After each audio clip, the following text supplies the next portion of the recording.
بین الاقوامی منظرنامے سے خبریں شامل کریں گے. آپ کو بتائیں بشار الاسد حکومت کے خاتمے کے بعد شام کی جیلوں سے لاشوں کے ساتھ انسانی باقیات بھی برآمد ہونے لگیں. ترکیہ کے وکلاء نے شام میں جیلوں میں بدترین مظالم پر بشار الاسد حکومت کے خلاف جرائم کی درخواست دائر کر دی.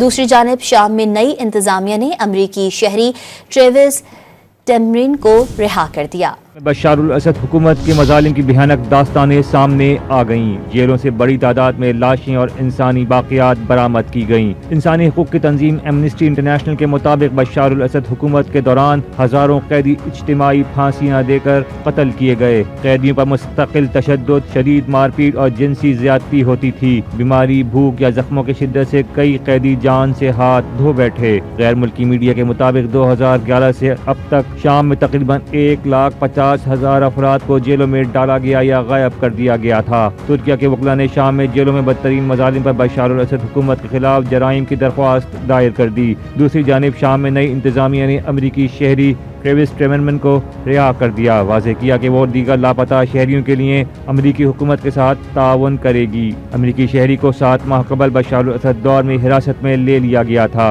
ادھر شام کی صورتحال پر بات چیت کے لیے امریکی وزیر خارجہ اینٹونی بلنکن نے اردن اور ترکیہ کا دورہ کیا. میڈیا سے بات کرتے ہوئے بتایا کہ رہا کی گئی امریکی شہری کو وطن واپس لانے کے لیے اقدامات کر رہے ہیں. انقرہ میں ترکیہ کے صدر سے ملاقات میں صدر اردوغان نے زور دیا کہ وہ شام میں داعش کے خاتمے کے لیے کرد فورسز سے تعاون کریں.